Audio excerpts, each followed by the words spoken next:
Great, Sanjeev. Good catching up. Good to have you on. Thank you, Armin. Been looking forward to it. Enfin, finalement, and nous sommes là. Okay. So Sanjeev, for the very few people that don't know you yet, do you want to quickly kind of, introduce yourself, like what you do, and also what is behind your big theme, because that's like really what you're known for, which is the theme of valuepreneurship. Yeah. Cool. Okay. Here's a very quick history about this. Born in India and so on, but and moved to England and London at a very early stage. But I trained to be an accountant, and during all of those years of training to be a chartered accountant, I got very bored. I got very uninspired because the whole notion of debit and credit and so on was very limiting for me, and my mind was expanded and working. And it's in that time that I developed the taste for what I do, and I used to end up spending more of my time speaking to the client, saying, "Look, you can do a new product here. There's a strategy to do here. You can engage more people in this way and that way." And my audit managers used to get very angry with me, Armin, because they used to say, "Hey, Sanjeev, here's the red pen, here's the blue pen. You're a 21-year-old dude. You're supposed to be just Right. vouching invoices, and things." But I realized then that I had a disease, and I call that disease potentialitis. I just see potential. I can't help it. It's and it was at that time in my at the age of 21. As a trainee auditor, that I named my company, which is the Real Potential, and I knew that this is my path. That's the way that I want to go. So then I quit the day I qualified. I quit as a chartered accountant, and I started my MBA, and that just completely opened up my world. And I went to Cranfield and so on. Why am I saying this? Because after the MBA, there were, in Cranfield, there were McKinseys and so on, people just sitting literally in the lobby on the final day, on the graduation day, and they say, Right. "Oh, Mr. Loomba, we see that you want to go in this direction. Would you consider?" And I wasn't interested, because I have a very simple thinking about this, that I have no right to say any of this stuff to anyone. Whether it's strategy or leadership or relationships or unification or whatever the topic that I'm talking about, I have no right to talk to anyone about these things unless, and I'm saying this with incredible humbleness, modesty, and gratitude, I've had the opportunity to do it and bring the results myself, in corporations that I've led. So then I went into a corporate career. Different industries, different countries. I was finance director, marketing director, strategy director, and then eventually CEO of companies, especially in the IT arena. Doubled them in size in a very short time. Took it to heady numbers like 12,000 within 2.5 years. That kind of stuff, and that is when, in a way, that was my real university. I wouldn't say that to my investors at that time, because they'd probably think, "Hey, Sanjeev, you're learning but we brought them incredible growth and incredible EBITDA growth.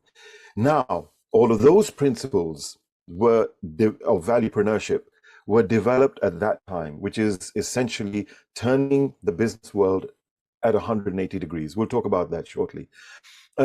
But then I quit as CEO of that company all of 25 years ago in Paris.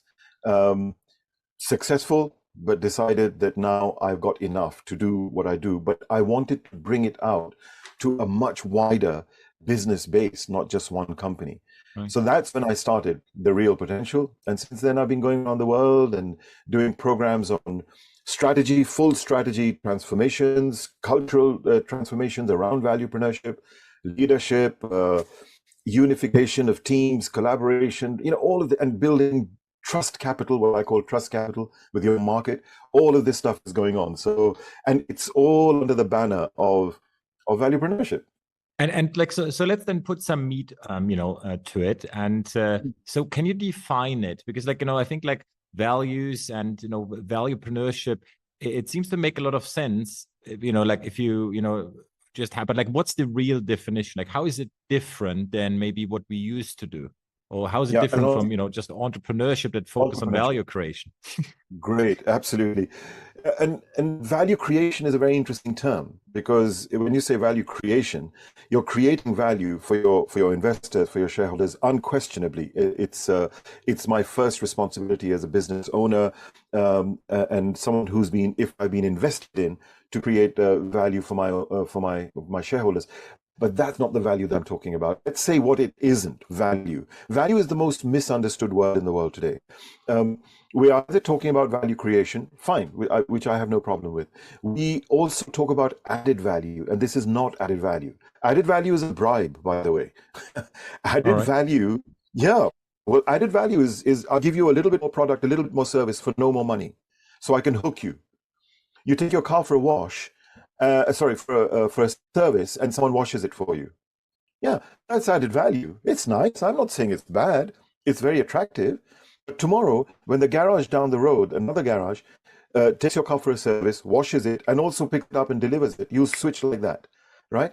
So that's not what I mean by value. So now, if this is not value, then what is value? And you beautifully said, where is the link between what we have known so far, which is entrepreneurship, and how tomorrow's world, today's world, it's here already, is evolving and must evolve to something much, much stronger, much, much more robust. That is valuepreneurship. So here's the difference. An entrepreneur says, what product can I make? What service can I make? How much can I sell to whom? And how much money can I make? Right? The growth and all that kind of stuff. In very, very basic terms. Of course, having been an entrepreneur myself, and guided a lot of entrepreneurial companies to incredible growth, I know that it's a bit more complex, but the essence is that the value-preneur starting point is somewhere very, very, very different. They do exactly the same work. They sell the same products, the same services, they do the same work, but their starting point is who's out there. Right. Who's out there? And how is the changes in the world and the volatility of this world shifting their value priorities in the outcome that they're trying to achieve, in what they're trying to have as an impact? What is the customer's value? I'll give you examples in a minute. And then says, having understood that, what I call value onions, which is actually giving value a prioritization shape, that at the core of the onion is the product itself. The layers of value, the bigger that they are getting, is representing more and more and more value. But I won't go into these are all models and so on, which are covered in the book. And then we calculate value. It's not just a moral lecture. We calculate my market segment, what is their value? And then you start building the responses. So the valuepreneur says, who's out there? How is the world shifting their priorities, their value impact priorities? Then, and only then, having understood that, and communicates that across the organization so that everyone is obsessed with serving that value. Then and only then sets about saying, right, how can I use my talent, my knowledge, my skills, my capabilities, my products, my services to further improve and to deliver that value and serve that value? It's very, very powerful, layer by layer. Should I take an example? Yeah, sure. Yeah, I mean, it seems to be like it's really about like, having the mission clear. Having the mission clear, and the mission needs to be bigger than yourself. So your focus will be different. So, when you see this, like walk us through some, like maybe some case studies. But I think like what you describe is what everyone wants, right? Yes. So everyone loves the idea. Everyone loves to be the valuepreneur. Everyone loves to be, the CEO that brings in a mission to the company. And there are loads of good books written about it, including yours. But like, run us through some case studies, people actually understand the power of, the implications of what this can have. Yeah, absolutely. So where to start? And right. the turns and turns. Let me give an example of something that maybe will resonate with everyone, more from a consumer. It doesn't matter whether it's consumer or business or anything. But there's a very big wine company in the UK, one of the biggest suppliers of wine to the to the whole of the population, but they're selling. So their fame to claim was that 1 out of every 5 bottles of wine, especially French wines, which are drunk in this country, come through their hands, right? So 20% supply across the UK. Very nice company, brilliant at wine, absolutely amazing knowledge and passion about wine. But what was their main customers? So I was doing a strategy session for the top team. And my first question was, folks, who is your customer? Who's your customer?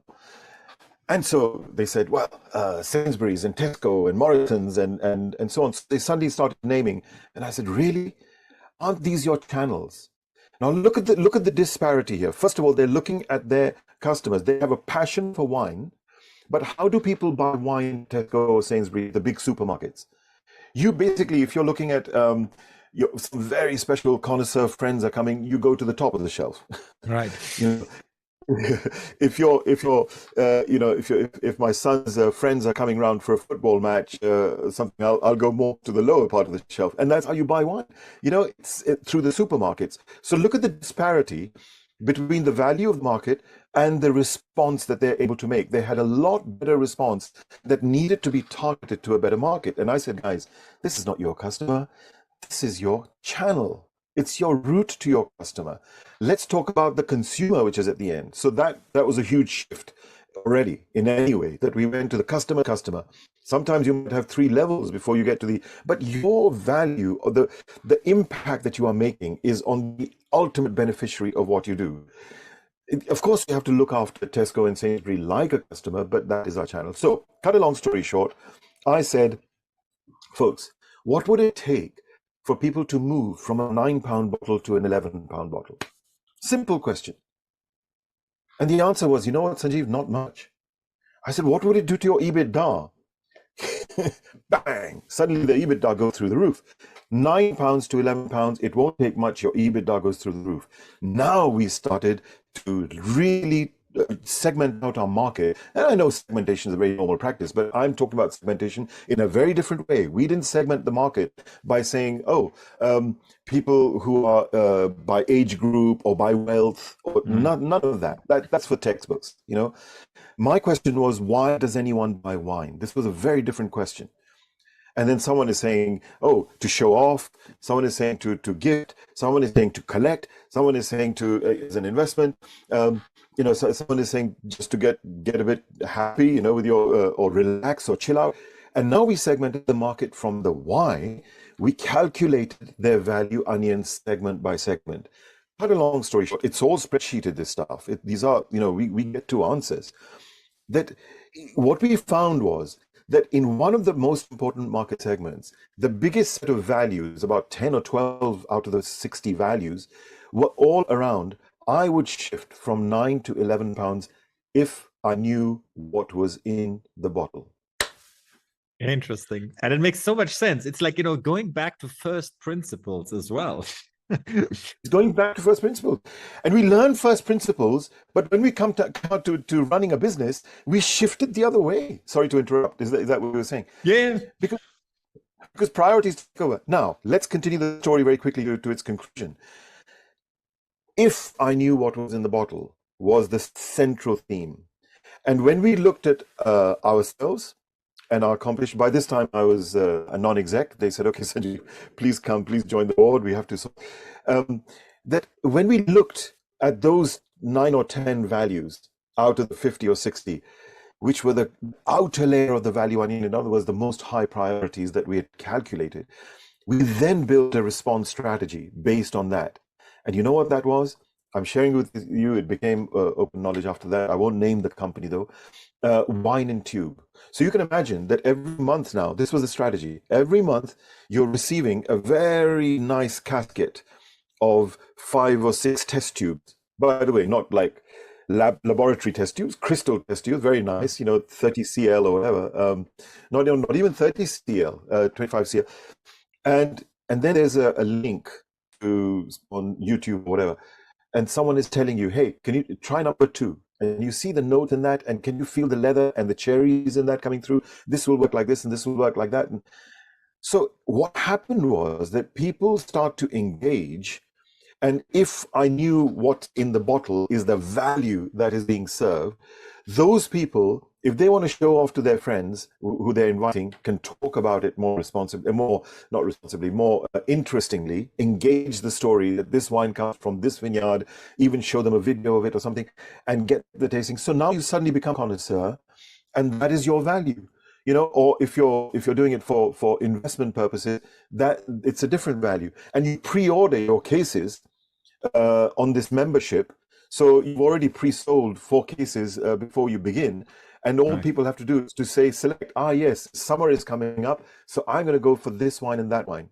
Christmas is coming up, I'm going to go for this and that. I have to gift, I'll do it. And the results, the EBITDA growth, in 12 months' time was meteoric. As a result, also, they had just had a 1,200 wine catalog. It came down to 200, from 1,200 to 200. The margins and the profitability significantly ramped up.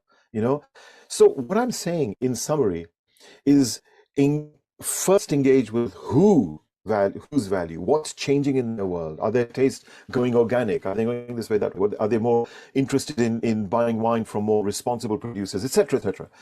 And when you know the values, then you create your responses, and you buy the right wine to service that value. You're unstoppable. I'm not saying anything new. No, this is the thing, right? So like this, the concept, it seems to make a lot of sense. By the way, maybe they should have charged more than just a price increase of £2, because the value of me explaining it to friends is probably quite high. To show off. In the end, we did. Depending, that was just the first question. Yeah. Yeah, but the thing is really, if you think about it, like what has changed in the environment that it's now more needed than ever to think about like what the real value is, of my product, of my, has there been any external factors that now, maybe I could afford not to think about it in the past, like just, delivering whatever works. What has shifted that it now makes much, much more sense for me to make this shift, to have this rethink about like, what the value is that I'm bringing actually to the end customer? Beautiful question. 3 things. And the number 3rd is a function of 1 and 2. Number 1 is that in the last few years, even decade or whatever, technology and information availability has completely shifted the game and changed it. So now, I remember when I first started business, I was head of, it was a function which was finance and inventory control for a giant American car manufacturing company. Those days, if I had to look for a supplier, say logistics or whatever, I'd have to go through the local chamber of commerce or talk, I'm showing my age over here, or talk to someone and say, can you recommend me someone? In the last 10 years or so or more, of course, you just Google if you want a supplier. So every supplier and everything they're offering is there for anyone for free to see at the. So that means that differentiation can no more happen at the product level, at the service level, at the core of the onion. It can't, because frankly, you want to buy something. You want to buy wine or something, or a wine supplier, that Bibendum and this and that, you have suddenly 15 companies who are doing exactly the same stuff. So that means that differentiation doesn't happen at the product level. It happens somewhere else. It doesn't happen at the core of the onion, which is the actual product or service. It happens in the things that I was talking about, which is being able to engage with your audience and the end consumer, in being able to furnish them with the wowness of being able to talk about super wine that they're putting on the table. And that's not the wine itself. It's the whole thing around it. So that has shifted the game, which means that pure entrepreneurship of saying, here's my product, here's my service, how much can I sell to whom and how much money can I make, is done and dusted. It must evolve. That change is incredible. The other change that has happened is by the way, do stop me at any time. Otherwise, no, it's very interesting because you could kind of also say, probably it's a less good term, but like storypreneurship, because like you have to explain a lot like what you're bringing to the table. And I think since everything is becoming more commoditized, like the operations, the product layer, as you just mentioned, that's why you're seeing, I think, like more and more collaboration right now with creators and brands, right? Because they tell stories, they have the audience, and then they say, well, I like to use, X product. So maybe you like it too. And they could probably can tell the story or like the value of the product sometimes better than the actual company producing it. So, Yes. a lot of things come to mind, but yeah, but makes a lot of sense. You know what? The beauty, Armin, is that you're ahead of me 1-2 steps always, and that's so superb. And yes, it is that. Here's the interesting thing: if you in section 2 of my book, I give the whole step by step strategy process, business process of making all of this happen. This is not a moral lecture, of how to make it happen. And in that, the key to it is actually we can give 3 preneurships in that sense. Valuepreneurship, which then you respond with productpreneurship. I'm just making this stuff up now. Yeah, sure. And when you've got the product, which is perfectly responding to the perfectly discovered value, and product is no longer the core. Product is no longer the core product or service. It is all the layers. Layer by layer, they're responding to value. Then, if that is perfectly matched, your response to value is layer by layer superbly matched. We calculate this stuff. I'm doing it for a business which is more than startup right now in Portugal, and that's what we're working on. How, when having discovered the value, how do we then build the story of the product? Then comes all the other tactics, if you like. How do I price it? How do I, what channels do I choose? And all that, how do I promote it? And the promotion, which I don't call promotion, I call it the perception, building the perception, which is what you're talking about. That's where the storypreneurship comes. So you see the linear sequence. But problem is that most companies, they say, yeah, guys, we got a product. Now let's create a story around it. Stop. And I see day after day helping corporations, working with businesses, whether they are giant corporations like Johnson & Johnson or small startups like the one I'm working in Portugal with, which is all around fantastic skincare products and so on. Whether it's those companies, the situation is the same. We're dumping the gun. We're missing the link. So valuepreneurship supported by productpreneurship, supported by storypreneurship. And you'll see that the financials just fall out. You can't. Now, actually, there's a webinar which is available on my YouTube channel. If your listeners want to read it, and we will link it in the show notes. It's called "When Your Products Sing to the Values of Your Market, a Beautiful Story is Born." I know it's a bit long. When your products sing to the value of the market, a beautiful story is born. And actually, that's what you're talking about, the storypreneurship. It was done for Institute of Product Management or something like that. So it's anyway, coming back to your original question, what's shaping this necessity to evolve what we've known so far, which is entrepreneurship, into valuepreneurship? One was the information availability and choice availability. Therefore, we don't differentiate on the product or service. We differentiate it somewhere much higher, which is the value of whom we are serving. And part of that value is responded to by the way that we are selling and by the trust. I call it trust capital. The trust capital that we build. But this is, not a moral lecture. This has to be step by step built up across the organization, which I do. I do entire cultural changes, not just the strategy transformation, but how do you get your whole organization to be obsessed in whatever they're doing, even at the minutest transactional level to that. So that's the next thing. The second thing that has shaped why we move is, of course, COVID. No doubt. COVID is it because of more digitization or even less trust among people or, in institutions, or what is it about COVID? That's yet another point.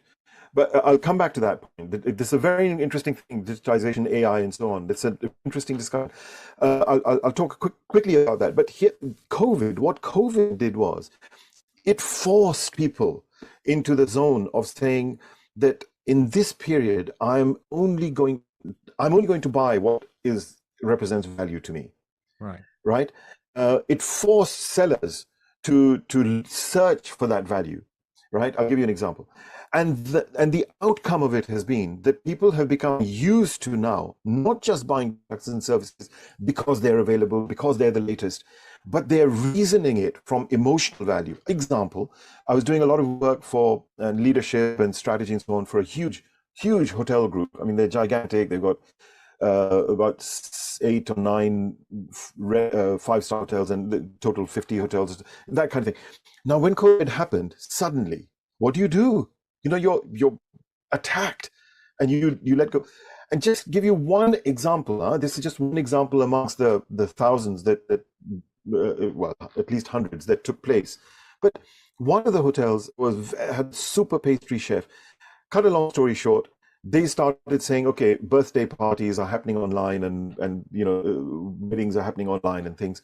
So they started doing a service by us examining the value onions of the markets that they were serving, and then building a response to say, we have a beautiful package, panier, a basket, whatever, of the cakes and things which are, and the wine and things which are going out to all the 100 guests, exactly the same.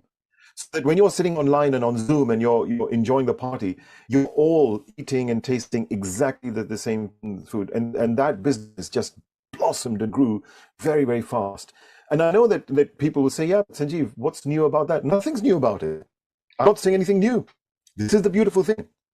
But what is new is that in my humble experience of having worked and transformed hundreds of organizations and thousands of leaders and so on, again, and managers and people, again, and entrepreneurs, and I'm saying this with incredible modesty and humbleness and gratitude, please understand that. Right.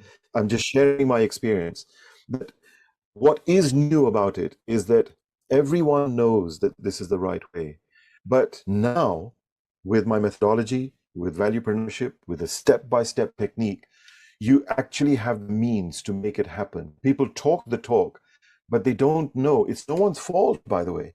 So what happens is that we get pushed into the me zone. I've got to make money. And the more we think about value creation, the more that we are pushed into the necessity, and we drive it from the finances rather than making finances the result. When you start driving from finances, I see this every time when I'm doing a full strategy transformation, that people start with, okay, Sanjeev, let's grow the business 10% in the next 2 years. Yeah, sure. Why 10%? Why not 35? Why not 5? You know, the wine company, their revenue grew by only 5%, but their margins grew by about 7%. So what I'm saying here is, what is new about it is that we now have a structured method and technique to make it actually happen, to set your strategy and to implement it across the organization, to get the whole team involved, and everyone is fired up. And when they're fired up, they're collaborating. Because I'll ask you, listeners, what is the cost of non-collaboration? So, Sanjeev, before I let you go, can you take us a little bit, into the process of implementing, like when you're going to large companies or the company that you mentioned from Portugal, what's the first kind of assessment what you do? Or in other words, how can people know that they really need you? Yeah. Oh, they need me? Yes. Or they need Valuepreneurship. Wow. Okay. It's a very okay. Now you put me on the spot. I can talk about others and I can talk about business, but I get shy when I'm talking about me. There's a simple question, Armin, that I ask business heads. Whether it's a giant corporation or whether it's an entrepreneur who's doing a startup, and the question is this: that in your organization, there is what is the degree of valuepreneurship that exists today? And you'd be shocked and surprised, Armin, that no one to date, even they haven't talked to me before, they haven't read the book, they don't know what valuepreneurship is, it's the first time they're hearing the word, no one says, oh, valuepreneurship, what's that? I get an answer because people start to get this, because value is a very, very strong notion nowadays, especially because of what we said, the information, COVID, all this kind of stuff. It's become so huge. And then preneurship, of course, coming from the French. Entrepreneurship. So people give me an answer and people say, 40%. I get an answer between 30 and 40. It's kind of safe. It's not too low, and yet it's on this side 50. And then my question is, I see. So what you're saying is that 40% of the times your sales force and every commercial person who's interacting with customers every interaction with customers is going through an obsession of understanding what's happening behind the scenes in the hearts and mind of the customer, and has got that completely in their heart. Right? They're asking the right questions. They're not selling product. They're building trust capital and really having those conversations to look at the issue behind the issue behind the product that they're offering. And also 40% of times when your teams are sitting to do a project or looking at a transaction, they are driving that discussion not through, okay, this is the way we should do it. No, this is the way we should do it. No, this is the way we should do it. No, this is the way. So then conflicts build up. And they are 40% of the time driving it from the value impact of the customer. And then the answer is, if you put it like that, Sanjeev, and I'll tell you the brave ones, people come down to guaranteed 10 or 15%. The brave ones take it down to 5 and say, no, it doesn't happen like that. Now I have a simple question to ask, and that is that what would a shift of 15%, not 80, 15% of valuepreneurship as a culture, and not just as a culture, but in every project, transaction, business planning, business approach, you're doing valuepreneurship, what will it bring you at the bottom line as EBITDA growth? And it's a very, very easy question to answer. Interestingly, on my website, which is valuepreneurship.com, if you scroll down the front page, on the homepage, there's a fun exercise on like the third part of the landing page. And anyone can just go in there and it's like there's about 6 or 7 questions that you answer about your organization. All right, it takes about 5 minutes, and it gives you your valuepreneurial coefficient. Right. And it makes so much sense.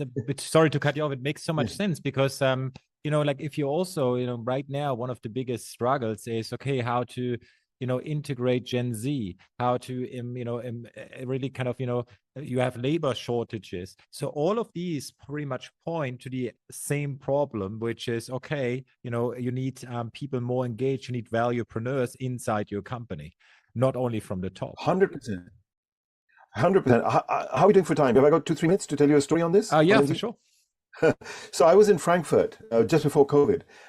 So many examples. I was in Frankfurt and I was working with a group of Gen Zs and youngsters. They're bright, very, very strong academic, brilliant people working for one of the giant top 5 IT companies. And they've been identified, these 17 people from all over Europe, as the top talent for the future. And they were given to me for 4 days. So there was all this was going on. So I turned to one young lady and I said, Clara, what are you working on? And she said, I'm developing digital applications. And I yawned. And I said, really? That's not interesting. That's not interesting. And then I asked her another question and I said, who for? And she said, for our banking clients. And I yawned again, but it was less of a yawn. And then I said, Clara, why? And she was flummoxed. She said, I don't know what you mean. Why, Sanjeev? I'm working for this huge IT company. I'm on a project. My expertise is digital applications. We've got banking clients. How do you mean why? And I said, it's time for lunch. And it was. At lunch, I was with Klaus, who's her Uber boss, her boss's boss, a very, very senior guy. Even from him, I had to extract the answer. Because I said, Klaus, what's Clara working on? Anyway, I got the answer eventually. I extracted it. I came back after lunch and I said, Clara, do you know what you're working on? Your client is Absbank, one of the biggest South African banks. They've discovered a new market segment, which is poor farmers and tradespeople in the far-flung villages of South Africa. They don't have credit lines. And to buy their feed and fertilizer, they take a 2-day perilous journey with the cash that they've stored up underneath their pillow, and hope that they won't be mugged, go buy their feed and fertilizer and a 2-day perilous journey back. That's 4 days of yield on the farm. That's the impact of what you are doing. It was revolutionary. We don't even know to that extent. Even from Klaus, I had to extract it. And this was, now, that evening, They all invited me for dinner. We went to Sachsenhausen to a lovely restaurant. We were sitting there, enjoying our schnitzel and so on. And you know what? Every one of those 17 members that evening they weren't talking about football. They all wanted to talk about the level of impact that their skill, their knowledge, their capability, their energy, their intellect can bring in terms of value to whomever they serve, customers or bosses or the organization or the end customer. It was so powerful. I mean, 2 weeks later, she wrote me an email and she said, Sanjeev, nothing has changed about my work. I'm doing exactly the same digital application development.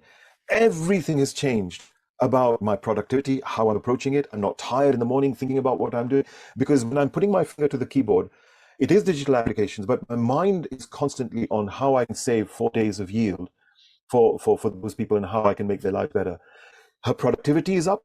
She's collaborating with her team members much better because the discussion is going via that 4 days of yield, not let's do it in agile, no, let's do it in waterfall, no, let's do it like this. That's not the discussion. The discussion is from there. And if that needs agile or waterfall, the right project, and no one is in conflict. So the conflict have gone, collaboration is up, productivity is up, the joy of working, purpose is set, valuepreneurship, numbers go up. It's a no-brainer. It's beautiful, and it is a no-brainer. And considering that everyone is looking for making an impact, anyways, especially the younger generation, right? Maybe it's just the wrong framing that they have in their mind, and if they put the right framing into practice, then this, they can have the impact that they want. And it's just fascinating. So Sanjeev, before we part ways, where can people follow you? You already mentioned your website. Where else? So valuepreneurship.com. That's the website. I'm on LinkedIn. Just look for Sanjeev Loomba Valuepreneurship. The book is called The Ninth Gear. It's available on Amazon. Everything I'm talking about is explained in 5 sections. So reach out. I'll be overjoyed to bring anything that I can in terms of value to you. I mean, and growth for your own business or portfolios. This is another very interesting thing. Sanjeev, thank you so much for catching up. Thank you, Amin. Thank you for inviting me. Cheers.